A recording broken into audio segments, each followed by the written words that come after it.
Hi, this is Reza. This is Sandy. Welcome back to episode 18 of the Stone Cold Solar podcast. It's starting to get warm out. It's a beautiful day out in New York today. It's great. I went to the gym a little bit ago. Had the windows down on the way home. It was really nice. Yeah, I mean, it's 54 now and it's a little bit breezy. But I went to go get my hair cut in Jersey City. I was walking around outside for a little bit before I went to work, working on some of my portfolio stuff. And it was nice. You can tell that spring sun's starting to come through a little bit. It's a different kind of warmth. It really is. That winter sun provides so little warmth. It's just like the brightness is up, but the warmth meter's turned all the way down. And now we're both starting to like pull up that warmth meter up a little bit. You ever have those times when you like walk outside or like you look outside in the winter and you're like, wow, it looks like a great day outside. Yeah. You walk outside and it's like 2 degrees out. You're like, wow. Yeah. That's like, this is a joke. Yeah. Everyone's coming out of the woodwork today. It is a busy day in the city. It's a great day out, right? Good reason to go yeah. out. Everyone's hitting pause on that Netflix and realizing that the best stories are told outside. Maybe that Daredevil show wasn't that good after all. I saw it was released yesterday. I'm gonna watch it, but I don't know. I'm gonna watch it too, but I gotta finish Spartacus first. I can't just be starting new shows. Yes, you can. No, absolutely not. I mean, think about it. Game of Thrones comes back tomorrow. I'm still doing Mad Men. Like all this stuff in my head, I get confused. Wow, tomorrow! I didn't realize it was tomorrow. Yeah, Tomorrow's Silicon Valley comes back tomorrow as well. Yeah. So a lot. I heard that Silicon Valley started off on Twitch. They showed it a few days earlier on Twitch. On Twitch. Yeah. Wow. Weird. But yeah, I wanted to discuss some things this week.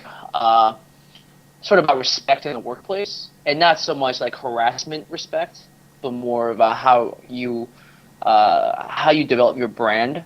And people take you and value your opinions and sort of respect you as a professional. Yeah. So, I don't know if I brought this up earlier, but a couple of people gave notice, I want to say like 2 or 3 weeks ago. And last week, everyone sort of actually like was their last day. One of them being my immediate boss, who I loved working with. I know I brought that up earlier. She's now back on the agency side, working with her old mentor. Okay. And so I mean that's great. If you are ever able to work with your mentor, you should definitely sort of hone that, Right. And then the guy who brought me into the group, my director. He is officially in Philadelphia now, working at Comcast. Right. So there's been sort of a void in my leadership on the creative side, and I really looked up to those two people to provide just guidance and sort of help me get better as a designer. Okay. And with those two people leaving, we had to bring on another person on our team to sort of become the new design lead. And we're still sort of figuring out like how to get him onboarded and what the process is and how we like to work, how he likes to work and all that stuff. And, the product that I'm working on, we're trying to instill this process called lean, like a lean process. Usually it's what's known as a waterfall process where like if you're the engineer, I design everything, I hand it off to you at like a gated moment. And then you build everything, so it's sort of like every level, sort of like similar to how a waterfall looks like. It's a very deliberate moments where you hand stuff off to the next team. Yeah. And that's all well and good, but it's very inefficient, and there's a lot of cons to that. You sort of develop a product that might not necessarily be the best product because you sort of bury your heads in the sand and just full rushed forward on this one thing, Yeah. And it doesn't allow other people on the team to provide a lot of feedback and what have you. So we're trying to do this thing called lean, where you're consistently iterating and you develop MVPs or minimum viable products to just test your hypotheses, to really build what people want and take into account user feedback from your team members a lot earlier. But because we're at a large corporation, it's really hard to start a new style of work for our people. And so I've been been a little bit headstrong as of late to make sure that our team puts in more testing time within our schedule. And there's been a little bit of resistance to that, and I can tell that people are getting a little bit frustrated with me for continuing to bring it up. Really?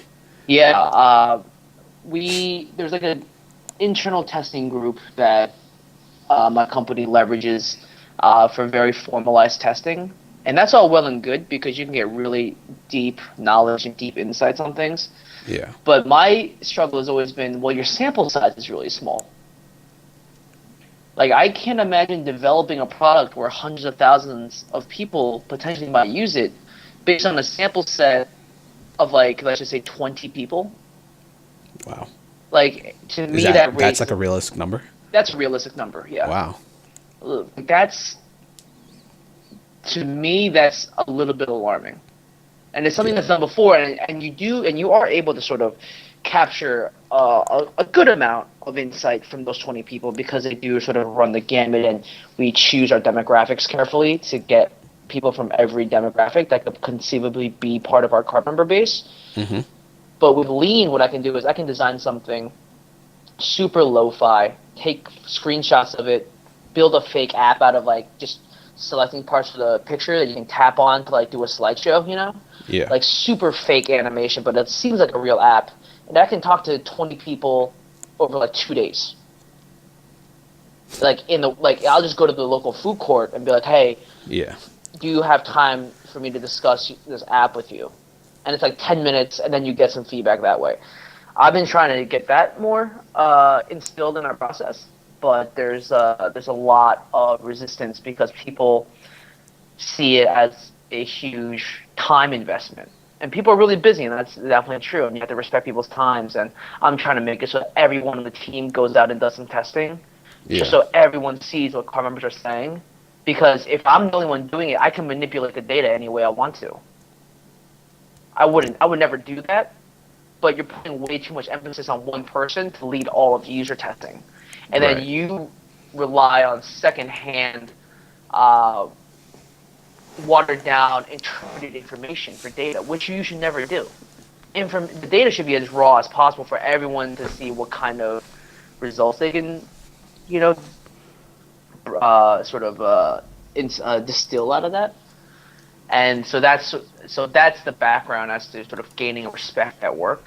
Yeah. And it's been a pretty tough process for me to slowly get people around to the idea.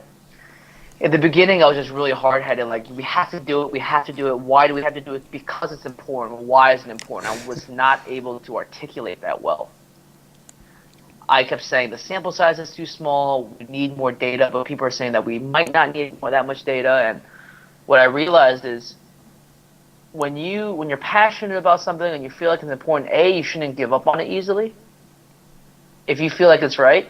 But it's a delicate balance between that and sort of killing your darlings, which is just you have to know when you're actually now an impediment to the process. Because there's a dedicated group every day of like 6 or 7 people that I work with, and they all do very different jobs, but we all work together. And if I'm going to hold up the entire process by demanding more testing, then I'm the obstacle at that point. And it's a delicate balance between fighting for what you believe is right and being the obstacle. And I feel like the most effective way to differentiate that is just to be as knowledgeable about your position as possible. And saying that out loud is pretty obvious because you wouldn't really want to engage in a debate where you're half-assing all of your information, and other people are very knowledgeable, so they can call you out on stuff.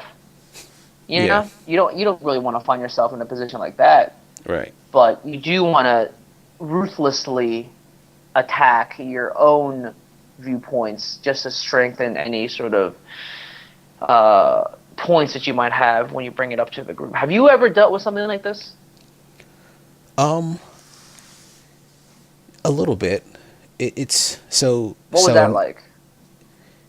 it's weird in my lab. Like I'm a grad student. I'm a fourth year. I'm working my it's my fourth year of my PhD studying bioinformatics, and every now and then I'll have to collaborate on a project with somebody, whether it be like a professor at another university, or maybe a grad student at another university, or maybe just a grad student within my lab, and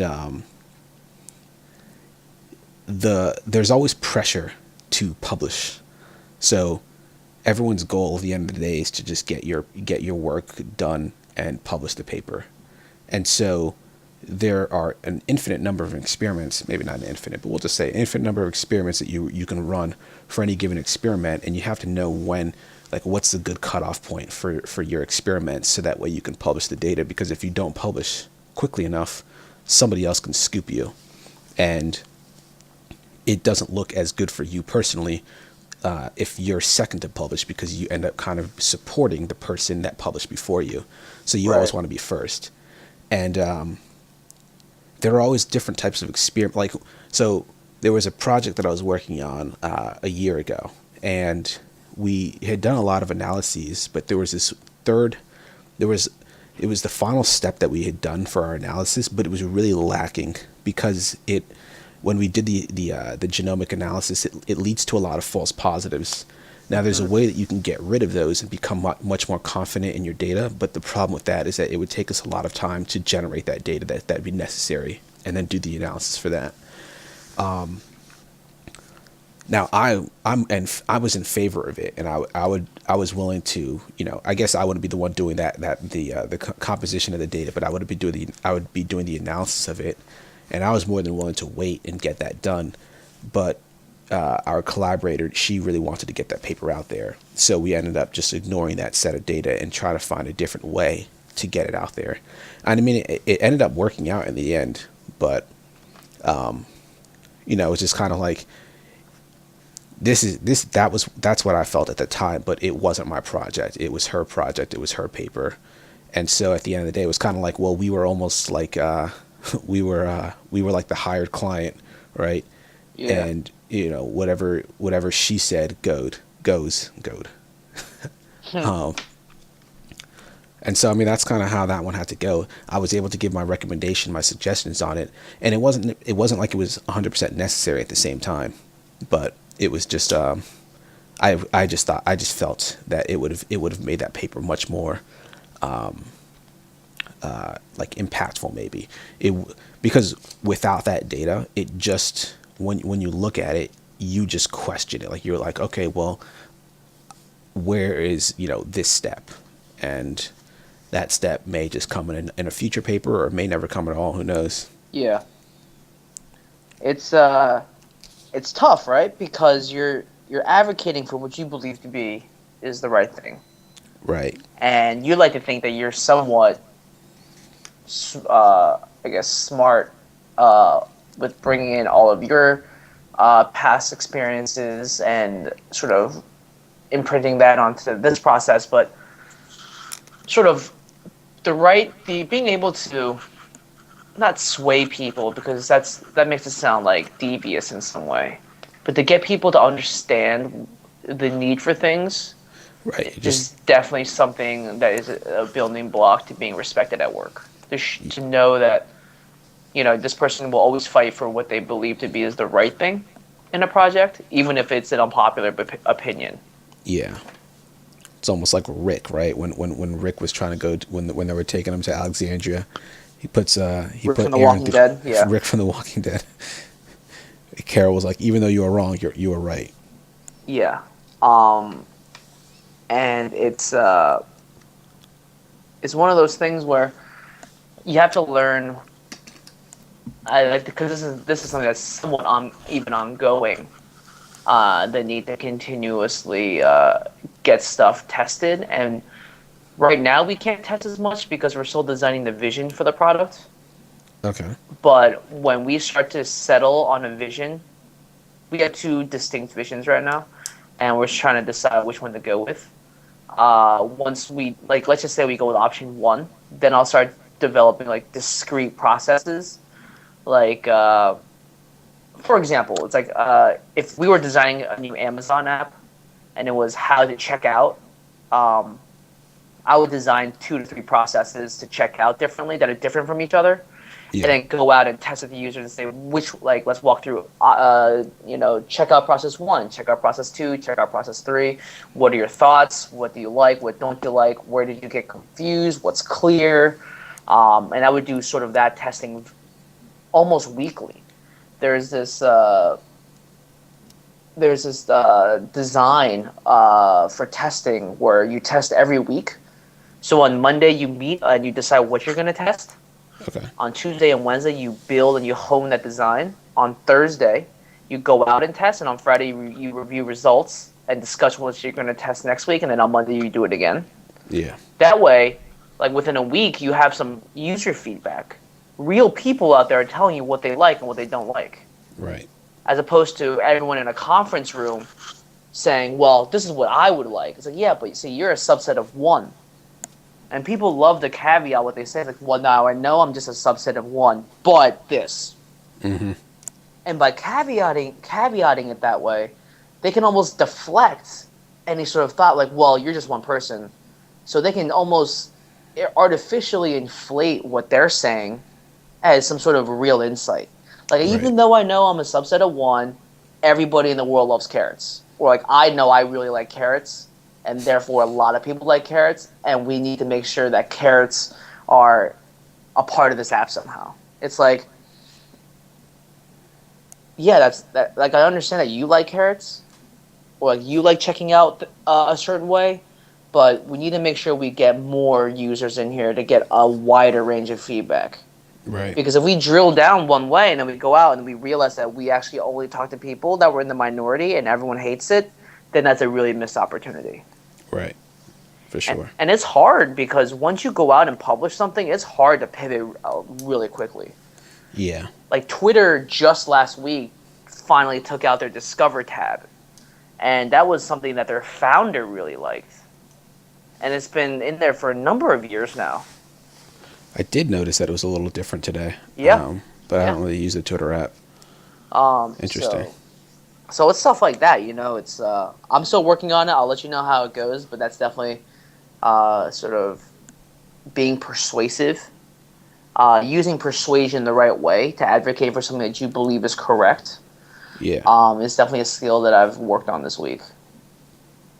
I think another thing with regards to being respected at work is being transparent. Okay. And what I mean by transparency is being open about what you feel is right or not right. I've been a major sort of I've definitely done this before and it's not good, but I usually hide my feelings at work. So if something happens and I don't like it, I sort of just white knuckle through it. Yeah. But I've most of the people in my group are now women, and they can definitely sense when I am unhappy. I see. But it's a delicate balance the way I react, because a lot of times I'll say, "Are you okay?" And I find that to be a very condescending thing to say, because I came here to work and build a great product, and I don't really care if you care about my emotions. I feel like when we're building a product, emotions shouldn't even come into consideration because it clouds people's judgments. So I'm usually very what's the word when you're not emotional at all? Not apathetic, but I guess it's unemotional. I don't know. It's not the word I was thinking about or thinking of. But now I'm becoming more and more vocal about things that I don't like or things I think we need to rethink. And it's all about phrasing and positioning the conversation, right? Right. It's the one that I run into the most is features, like features management in an app. Mm-hmm. Human nature dictates that more is always better. You're always going to want more choices. You're never going to want people to take away choices from you. Even if you never use something, you want to be able to use it. Yeah. let you decide whether or not you want to use it. Is that why people were always so upset whenever Facebook changed stuff? Yeah, exactly. That's one of the reasons. And also, sort of, users learn their behavior, and anything that changes is threatening. Yeah, So they have to relearn things, and that's sort of a biological thing that you just tapped into. I see. I'm reading this book on design called "100 Things That Every Designer Should Know," and it's very anthropological and biological, and it's a very interesting thing to think about. So um, it's sort of helping me learn about design more holistically. I've been Yeah, reading a lot of design books recently. Um, but with features, like I said, most users want to have as many features as possible. But if you're like, no one in the history of anything, no one in the history of everything has designed like the one solution for everything. Does that make sense? right. Like Yes. every company is good at one thing. You know, Google's really good at search. Yeah. I was actually thinking Amazon, about this earlier. right? Google's really good at search. Amazon's really good at operations. Yeah. Um, that's like from a high level standpoint. Now, granted, Amazon does a great job of tagging their items, so you can search it really well. But you would argue that search is Google's territory, Yeah. and the operations of you clicking on add to cart and checkout and getting it 2 days later, that's Hmm. sort of operations like UPS and FedEx. Like these are transportation operations optimization. Like FedEx and UPS got truck drivers never making a left turn to save gas. Like all that stuff is what they are really good at. It sounds crazy to us because we don't understand the margins that they have to work with, Right. where it's almost minuscule at that point. But to know that no one has ever done everything well is a good starting point for what I'm about to talk about with feature selection. Now, feature selection is all about letting the user do X amount of things with your app. Now, because our card members have access to a lot of benefits, Hmm. there's around 40 benefits you get with the Platinum card, Platinum American Express card.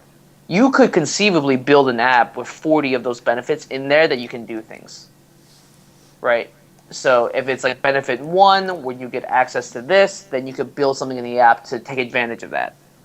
Or it's like take advantage of another thing.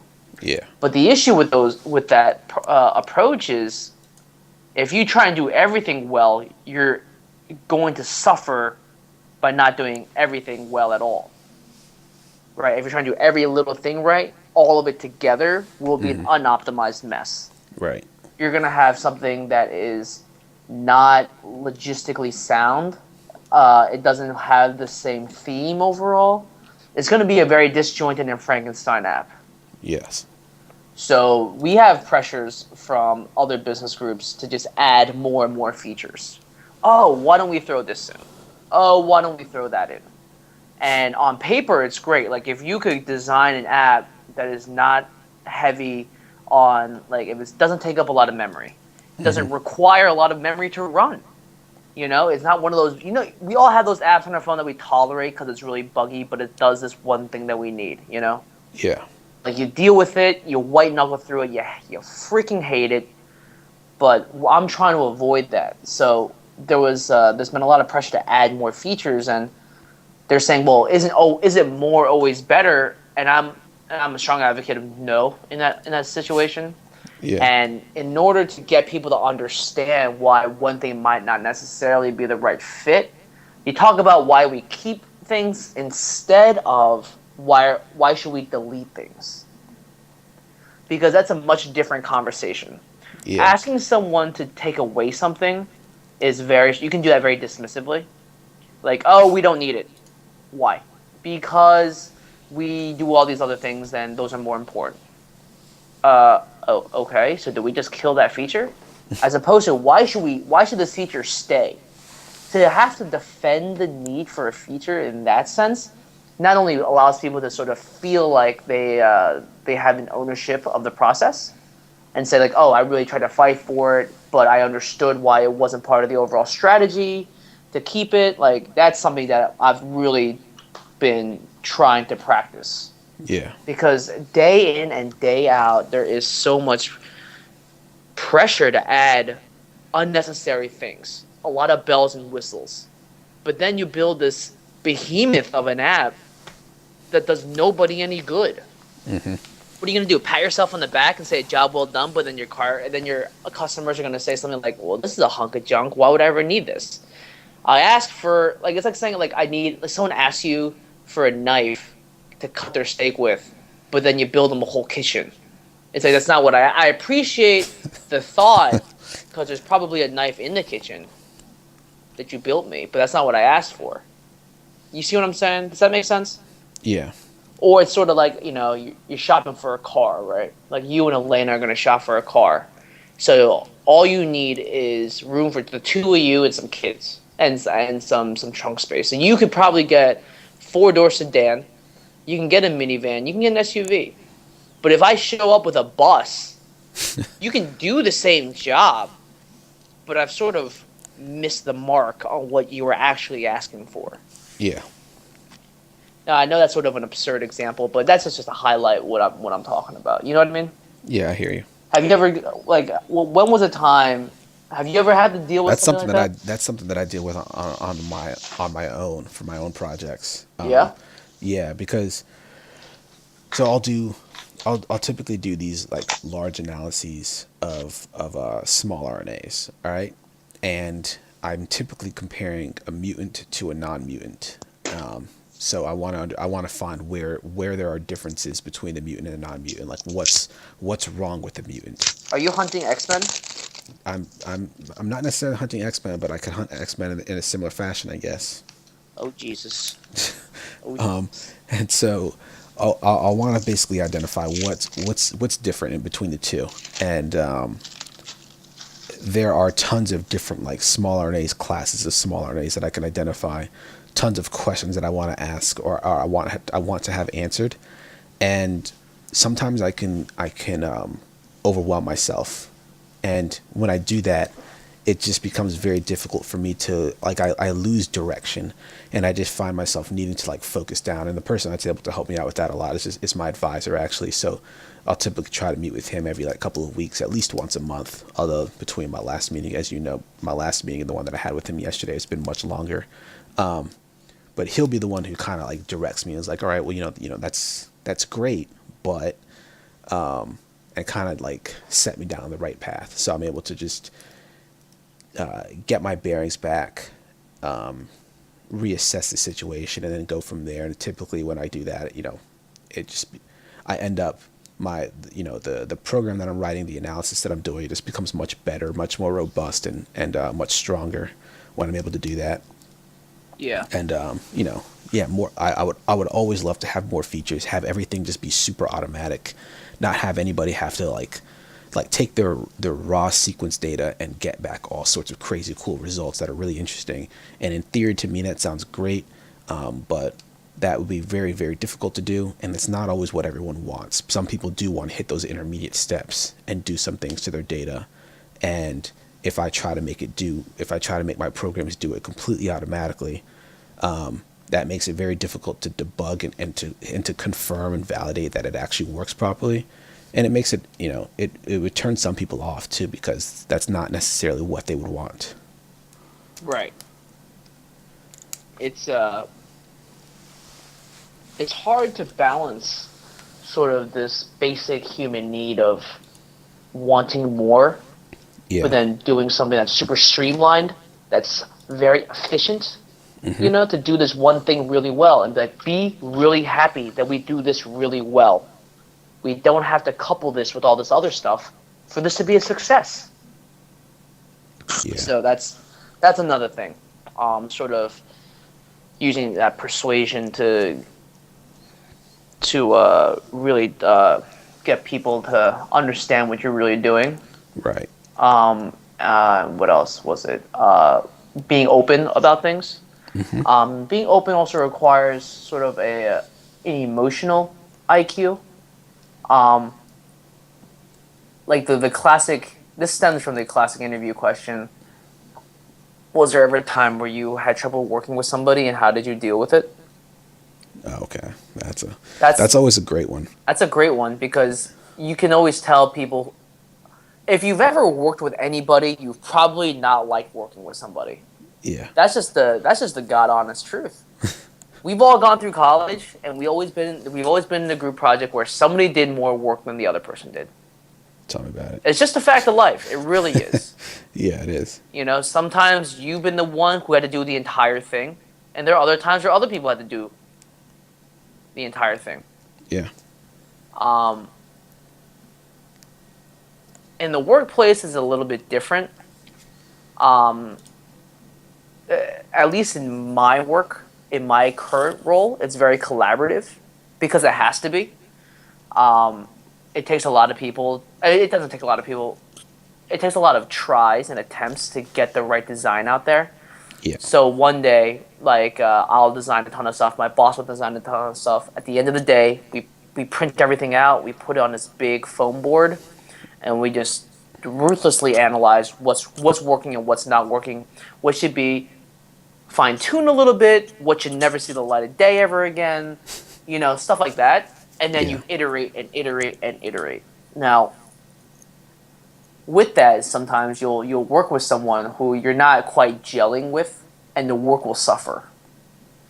And so what I have taken upon myself, sort of growing this career from an infant stage, is to really be open about stuff like that. So if I sense that there's a lot of stuff not working, Yeah.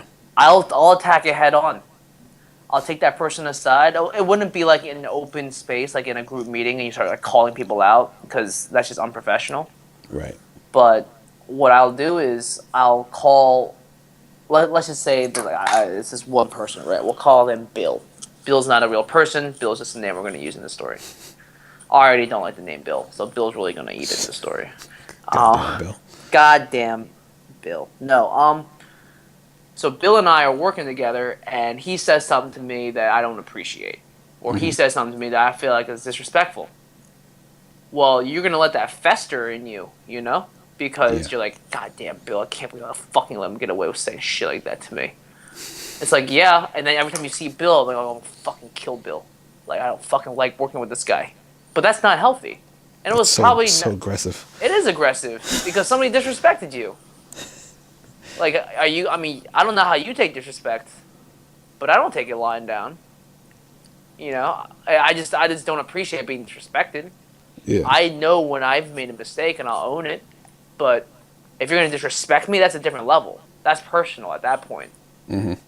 That I know there's a lot of egos in the design world. I don't know if there's a lot of egos in your world, but Oh yeah. I feel like there's a lot of egos in everyone's world. Every world, yeah. Everyone's got an ego bit to them. Egos, I believe in an egoless environment for our work, so that if you have a bad idea, if you have a good idea or a bad idea, be prepared to defend it. But once it goes through the rigmarole of everyone's analysis, if it doesn't work, then you gotta sort of move on and try something else. Yeah. But you can always save it, right? Because you designed something that you could potentially use later. Sure. But if people aren't reacting to it the way you thought they would, then you should probably rethink it and move on. Yeah. Now, Bill and I are probably, if we're not feeling if I'm not appreciating, I'm sorry, that's not the right word. If I'm not working well with this guy, I'll take him out for coffee. We'll walk around. We'll discuss what I think happened. But hey, I didn't appreciate it when you said this, and then we gotta hash it out. We gotta be fucking adults about it. Yeah. Because you it's always crazy, right? Graduated from, I still remember this thought sort of evolving. You graduate from high school and you think, man, when I go to college, I'm never gonna have to deal with this high school nonsense ever again. Yeah. And then you go to college and this is the same fucking shit that I'm dealing with. The same nonsense between guys and girls, classes with schoolmates and internships. You're dealing with the same bullshit. You're like, well, when I graduate into the real, because everything's not the real world yet, right? It's never the real world. Graduate into the real world, then I'll never deal with this shit because these are adults. And then you go into the workplace really? The same political bullshit happens at work? We're still children at the end of the day, Yeah. So it's something that I had to go through recently, that it's never fun to go through. You're never like waking up to be like, oh man, I hope I get disrespected today so I can attack it head on. Yeah. But it's something that I had to talk to, and it was a miscommunication and a misunderstanding. But it's better to get that understood than you festering over some perceived slight, and then you start to like build all this angst towards someone that's at the end of the day not only unnecessary, but it's such a waste of your energy to build all of that angst against somebody. You know, Yeah. like why put yourself through something like that? It's totally unnecessary. If I was to interview you right now, Reza, when was the last time you had to work with somebody that you didn't get along with, and then how did you work through it? Um, I don't think I've ever had any like. I would say like one of the guys in my lab, but it's not even like we don't even. It's not even that I don't like working with him because I think that the two of us, I think the two of us work very well together. So I'll say like the only time that I recall like really, or the last time I recall like really hating working with somebody was when I was doing this internship at Rochester Institute of Technology between between sophomore and junior year of college. So this is like 6 years ago, and at this point, 5 or 6 years ago, and there was a guy there that I just could not stand, man. Like I don't. It was like surreal for me because I don't typically dislike people. I usually get along with people pretty well, but for some reason this guy just rubbed me the wrong way. Anytime he spoke, it would really irritate me. But I think it was also the way he treated the other people that we worked with too. And like just being in that environment with him really like turned every day. Yeah, I don't want to say it made every day miserable, but I just didn't really like working with him too much. Now, the way I work, like I was still able to work with him. We were still able to like get stuff done, but I just didn't have any type of personal relationship with him, you know. Yeah. So I would typically just like I would do my work. I would do my work whatever I had to do solo. Every now and then I would work with him, and we would get our work done. Now, obviously, this is not how I would answer the question in an interview. I wouldn't even like reference this particular situation, but I'm just telling you, just being honest with you. I appreciate But that. yeah, it was just really weird. I still to this day can't believe that I didn't get along with him, and I can't really remember what it was about him that really like bothered me. I think he just actually no, I do know what it was. He was like Don't lie to me. You just said you were being honest. I know. Well, I didn't think I knew what it was, and then I started to think even more about it. He just believed that he was right in everything, but he would talk about like this isn't about like work stuff. It was about like politics or like religion or things like you wouldn't talk about with people in a workplace. This guy would just like randomly spew, like he would just randomly bring something up while we were all working. So like we could all be doing our own thing. Maybe he was on some news website and see something that really grinded his gears, so that he would start talking about it. And I'm like, I'm not talking about this right now with you, but the way he would speak about it, he would say everything like kind of like a matter of fact way, like, oh, this is just super obvious. I'm right and everyone else is wrong. And it just got to the point where like I would never really respond to that series of stuff anyway. But it was just like really weird, You just think that most people avoid that type of conversation at work. Well, that's right. That's sort of. I think that's a lack of experience. Yeah, I guess so. On his part, to think that that's even okay. Yeah. It's definitely not. I mean, I guess it's a little bit different, but sort of building rapport with people, and just knowing what's appropriate and what's inappropriate. But you'd be surprised what people think is appropriate at work. Yeah. And it's like, first of all, work is not your Facebook wall that you can post whatever you want. It's a shared space, and I hate when people say, "Well, it's my constitutional right to say whatever I want." It's like, well, let's stop right there, okay? Yeah, you do have very generous limitations on what you can and cannot say, but if you're gonna start saying nonsense, and by nonsense, you know what I mean, like hate speech, any sort of thing that really isn't protected by the Constitution. Yeah. Like if you're gonna incite nonsense at work, then we've got an issue. And Yeah. I just think that I love that Facebook comparison. Everyone just thinks that they deserve to have a soapbox and say something that they believe needs to be heard by everybody. Yeah, man. And I love reading those debates that people will have with people. Like they'll say something super absurd. Yeah. Um, like Westboro Baptist Church type of nonsense. And then somebody will say something like, "Well, I don't think that's true." Yada yada yada. It's like, why did you poke the bear? Why did you engage? Oh my God, why? So you Why would you say engage, that? and now the ignorance is just like diarrhea, just coming out. No one can stop it. He wants to be able to stop it. He can't stop it, and you're just out there. You're just gonna take it in the face. You're gonna take it in the face, and you think you're doing something right, but you're not. You're not because you keep feeding him and feeding him energy to continue this nonsense. Yeah. It's like race in America, one thing. Israel and Palestine. Anytime one of those parties attacks each other, come out of the woodwork. It's just, or like politics. Like I cannot wait to read Facebook during the elections, like the hardcore presidential elections. Like we're Yeah, done man. going through candidates. It's you and me. Mm-hmm. I cannot wait to read those. It's like, oh, You never you're. contribute. You're just the lurker. Oh yeah. You're just lurking.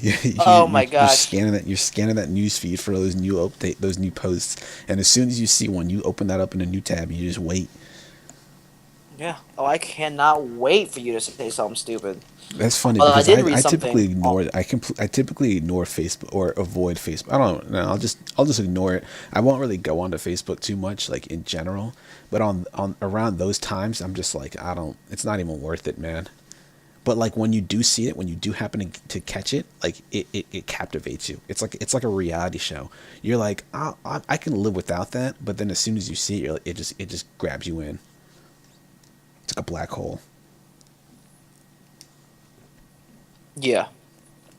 I love it. I absolutely love it. I did read something funny on Reddit, shower thoughts, that if America votes in a white president, then America will have gone black and then came back. I was like, oh, that's funny. That's so dumb. That's so dumb. I mean, but it's a shower thought, Reza, so they're supposed to be dumb. Nah, Like, man, my shower thoughts are all brilliant. There was a shower thought.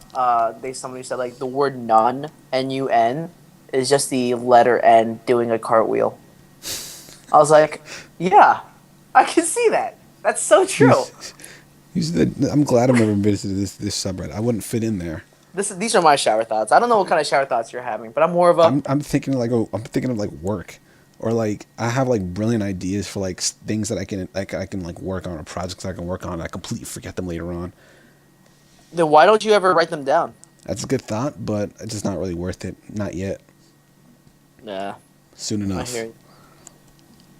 No, I think it's just so funny. It's funny. But yeah, those are some of the things that I've been having to work through at work. It's been the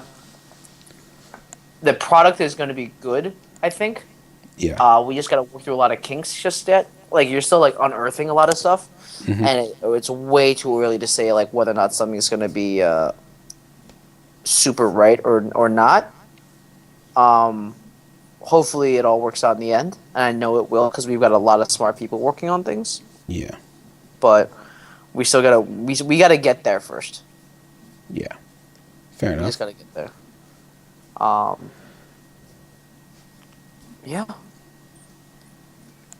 I could tell you about briefly about a topic that we discussed during my meeting yesterday. Okay. So I had to give lab meeting yesterday. We typically we update each other on different projects that we're working on. So lab meetings are typically 2 hours. You can talk about one project. You can talk about two projects. Sometimes we can split them up so people only talk for an hour each. And yesterday I had never given an update on one of the papers that I'd published. So I kind of wanted to, give everyone that final story that we had for that paper, as well as an introduction to one of the other projects that I'm working on. But after that, I did like a bit of an ethical discussion. There was there's a pretty famous scientist in the plant science world, and they had some people on this website called pubpeer.com. It's a website where people can just have like they can discuss science papers that are published. But some people decided that they wanted to try to identify papers that had like manipulated data in them, and they had found that from this huge guy in the plant world, they had identified 7 papers from his lab that had images that appeared to be manipulated. So like, oh Jesus. but there was a common person on those papers, on each of those 7 papers. It was a PhD student in his lab. So then people went to that PhD student's. So once he graduated, he started his own lab. So people had gone and found other papers that he had published after he graduated, and they found something like 20 some papers that have images that have been manipulated. And we were just talking about like the ethics of it, of that entire situation. Like, why would somebody do that? It wasn't super blatant, and he stands by his science. So like he like this is like an ongoing thing. The first paper that people had identified, like the first time somebody posted an image, like noticing it, was in January of this year. The paper was from 2004, so it's an 11-year-old paper. It's been cited 332 times, so 332 people may have cited like results that are faulty. Not to mention the fact that this guy has not plagiarized. He's manipulated images, and he severely tarnishes the name of any PhD student who's come from his lab, anybody that's collaborated with him, as well as his previous advisors. So they're like investigations going on at all these universities, trying to find out what's going on, what happened. Do the articles that were the papers that were published, do they need to be retracted? And I'm glad that it turned into as good of a discussion as it did, because nobody actually replied to the email where my advisor first pointed it out. Like, I replied to it and I was like, oh, this is very interesting. And I had been following it, and nobody replied to it. And then we go to the lab meeting and people were very like, passionate in their discussions. Like, I guess you can, it kind of makes sense when you think about it. Like, you have a bunch of scientists who have to work so hard. They might have to work like 3 months or whatever, if they're just trying to do one simple thing just to get an image that's of good quality for publication. And essentially what this guy had done was duplicate images for experiments that weren't the same, or he would take an image and like transpose it. So these are they're blots. It's essentially you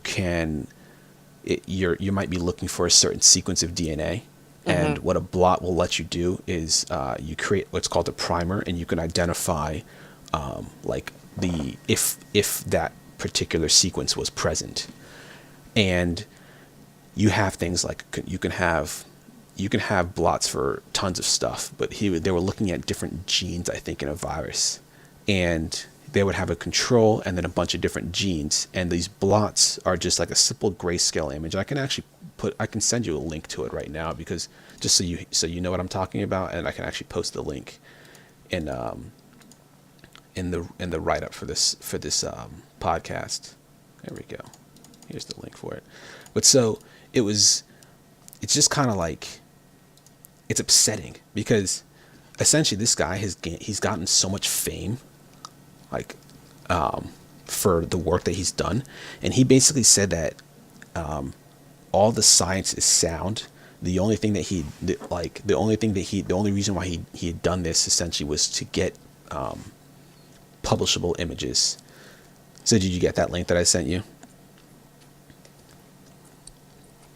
Yeah. So like you can see, Yes, I did. I'm looking at it now. Yeah, certain images are in like the same color boxes. So like if you look at figure B, is it B? No, C. You see the the two rectangles. Those images are copied and pasted. P25 and P15. They're supposed to be different, and they're exactly the same. You can tell they're the same because of the artifacts of the images. So like you can see a couple of the dots that are literally the same in both images, and that shouldn't be the case. So And what happens? so that's the question, and that's why it's so interesting for me, because a lot of information is coming out now regarding other papers that have manipulated images, but essentially from his end he can't really address anything. So people on PubPeer are blasting him, and maybe some of his collaborators too, or the students that had worked on the projects, but mostly just him. And he can't really say anything, but what he has to do is go through every single one of these papers. Presumably what had happened was that they had done these experiments, and these blots, like, they're a bit difficult to get, publication quality blots, these images. So presumably they knew what the data should have looked like, but because it wasn't of good quality, they basically took another lane and they duplicated it, or they transposed it to make it look like it was somewhat different from another one. And so what they have to do now, whenever you work on these science projects, they're funded by the universities or by the government. But the university, because you're an employee of the university as a student, all these lab journals, all the images that have been taken before, they're maintained. So if you have like a lab journal where you take notes of what experiments you've run, and then you graduate, that lab journal stays in the lab. So a lot of these images actually still exist somewhere. So what they have to do is they have to go through and see if they can find the originals of some of these images, so the non-manipulated ones, and see what they look like, and see if those images support the results that they concluded in these papers. And if they don't have the originals, or they don't support the original conclusions, then they have to retract the paper. So you can submit a correction for these papers, and the journals can correct them, but you can also the papers can be retracted. Now the problem with retracting them is that, like I told you before, 332 papers have cited this paper right here. Right. So if they reference something that was faulty, then that reference no longer stands. So it's questionable as to what happens with those papers that have references to these papers. Now, additionally, the people that he's worked with in the past, so PhD students, like, investigations are probably going to happen with regards to these PhD students, because he's the corresponding author. Presumably, the person who did the work, like the most work, is the first author on these papers. So in the citations, now the first author is usually the one who gets credited with all the work, but they're probably the ones who've generated most of these images. So his reputation is being sullied by someone else. Well, yeah, so that's the thing. On this particular paper, there's a woman who is the first author, but she probably knows the work better than anybody, including her advisor. And one might then assume that she knew that these images have been tampered with. And like I said, there's something like 20 some papers that have been published after he's graduated, after he was a PhD student, where he was the corresponding author, meaning that he didn't really run the experiments. He kind of oversaw all the work that was done. Now, maybe maybe he manipulated it, but maybe he kind of nudged her in a way to tell her, oh, don't worry about it. We know this is what it really looks like. So if you just take this lane and copy it over, it'll be fine. So anybody that's really worked with him in the past, their reputation is probably going to be tarnished, because you don't really know what's kind of like, what did you learn from him? Did his cheating ways kind of rub off onto you? Did he teach you to cheat, or was he the sole cheater in this entire thing? Right. Now, he still has his job. He's a professor at ETH Zurich in Switzerland. It's one of the top universities in the world. And my advisor was just telling us yesterday that they don't actually have to write grants like most professors have to do. You write grants to get funding to perform projects, and then with that money you hire grad students or postdocs to actually do a lot of the work that's involved in the projects, at least depending on how tenured you are. Now at ETH, they actually provide these professors with funding, so he doesn't even have to write grants. He hasn't been fired yet, but one might assume that with how severe this entire thing is, he'll get fired. But but he hasn't been fired yet. No, we don't have any word on that. There's, they're having their own internal investigation, but there's also an investigation at a university he was teaching at in France before this position, as well as investigations at the lab that he was in. I don't know if it was in England when he was a PhD student. Wow. So lots of investigations going on. The journals also had their reputations tarnished, and there's what's also cool about this case, or interesting. Whenever you publish a paper, it has to be reviewed by your peers. So what happens is the journals will send an email out to experts in your field, and they'll ask if you'll review the paper, because they know the work better than others. So they know the type of experiments that should be done. They know, what's the right way to do things and what are the wrong way to do things. So she had stated that she had. So there's a woman in PubPeer. PubPeer is anonymous, by the way, which I forgot to mention. The only people who know who you are is the website itself. But when you submit a comment, you just show up as a peer. Now, somebody had commented with the signed name of the person who it was, saying that she had reviewed this paper 3 times in the past. The first time there were some major issues with the paper, so she had basically her recommendation to the journal was to not accept it, to reject it, and suggested that the author make some revisions to it. Right. The next time it was sent to her, which this doesn't always happen. So she wasn't sure if it was just a coincidence or he had asked that she review it, right?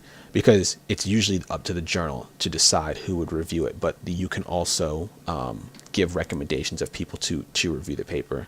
So she had been given this paper again within the she had reviewed it once before within the last month, and a lot of the changes that she suggested, things like, you say that your control is a wild type, but it shouldn't be a wild type. It should be like a wild type crossed against another plant. And the second time they had published the paper, they had basically just said, we're going to use the same image, but it's not the wild type anymore. Now it's the wild type crossed to another plant. And so at this point, then she got very, very skeptical about it, because they had basically taken what they had written previously and just changed it to fit what she had said needed to be changed, right, without actually changing any of the data, without actually rerunning these experiments. So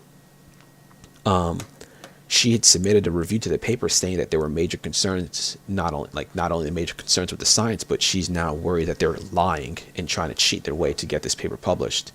She doesn't know what happened with that. Now, every time you submit a paper for review, it's confidential. If it's accepted, then it's no longer confidential. So the third time they submitted it for publication to the Plant Cell, which is actually a really good journal. Yeah. They had changed some things, but not everything. So they had changed some stuff back. There was still a lot of bad science, and she actually published her actual review from 2004 on this paper, saying that she no longer believed anything that was coming out of this lab because of her revision history on this particular paper. Now, for whatever reason, the journal ended up publishing the paper, but that really hurts this journal's reputation now, because they've published something which she had identified as being like they were making stuff up. It had a sketchy history. Now, she didn't identify like these images that were copied and pasted over and over again, but she had identified other things that were wrong with the paper. Now, the only person who really knows the truth is her. And she can't publish her reviews of the older versions of this paper, and she can't post those older revisions either. So it's just kind of an ongoing mess, really, and it sucks that it interferes with so much work for people. Right. So the people that he's worked with in the past, his students that he's worked with, the journals, they all have to run investigations, the universities. So he's just costing tons of people money, tons of people time, and he'll never be able to publish another paper without people being skeptical about it. If you go to any of his papers on PubPeer, people have just posted tons of comments with images that look like they've been manipulated, and basically what will happen is anytime he publishes something, people are going to be like, oh, this has been manipulated, and it could just be a coincidence. It could just look like they could look very similar. You're never going to know. You can never trust this guy again.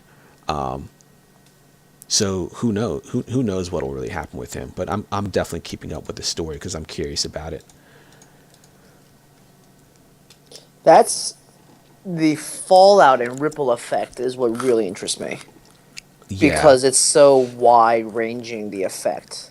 Right. And as someone else who's citing this paper, you have no reason to believe that they would manipulate their data, because Right. you would understand that they went through so much analysis and sort of review Right. that should it get published, like, all right, well, this stuff is good. Like, you would never think like I should take all this with a grain of salt because it's not real. Yeah. So that's another thing I should point out too. When it comes to the reviewing of papers, so I've talked about this in some of my classes. When you're reviewing papers, it's not necessarily the responsibility of reviewers to look for things like image manipulation or data Right. creation, but this type of stuff happens all the time. And that's what's crazy and kind of concerning. If there's a site called retractionwatch.com where they post literally multiple papers per day that are being retracted from journals for a variety of reasons. It's not necessarily just data manipulation, but maybe very bad science. The bad science is what reviewers are looking for. They're looking to identify whether the person did enough work to say that it's qualified to be published within this journal. And different journals have different standards for publications. So like a journal like Science or Nature, those are kind of like the top quality, highest tier of journals that everyone would love to get published in. But they have very high guidelines or requirements when it comes to publication. It has to be like super new novel science. So like the first time a genome was sequenced, I think it was published in Nature, the human genome that is. Nowadays, if you sequence a genome, you don't get published in Nature or Science automatically. You get published in a lower tier journal because it's not something that's difficult or new anymore. But like, yeah, it's just that pressure to publish, I think. And like I said earlier, if you're not first, then you're just a supporting paper as compared to the founder or the first person to do it or whatever. So you don't get that fame that you would get for publishing first. And I think that's probably what the motivation was for all of this. Maybe it was a bit of laziness, but like he got ahead of a lot of people, and he's gotten a lot of fame. And it's just kind of crazy to see his this person at this level still cheating. And just the outcome will be very interesting to see. Absolutely. I don't know if there's no way he could fix what he's done. A lot of people have lost out on, so like the person who published second in a lot of these papers may have been able to publish first had he actually done all the work. Right. But like there's no way to make up for that. It's the last 15, 20 years that he's been doing this. And there's no way to make up for that lost time that those people could have had to have, bask in that glory. It's nuts. It really is. And Yeah. I'm interested to hear more about this when I'm you keeping up find with out it, more. So I'll let you guys know. For sure. I think that's all I had for this week. Yeah, that's good. It's we did a little over an hour, so all right, we're right around an hour now. Nice. All right, well then, I guess I'm Reza. And I'm Sandy. Thanks so much for listening this week. We'll catch you next week.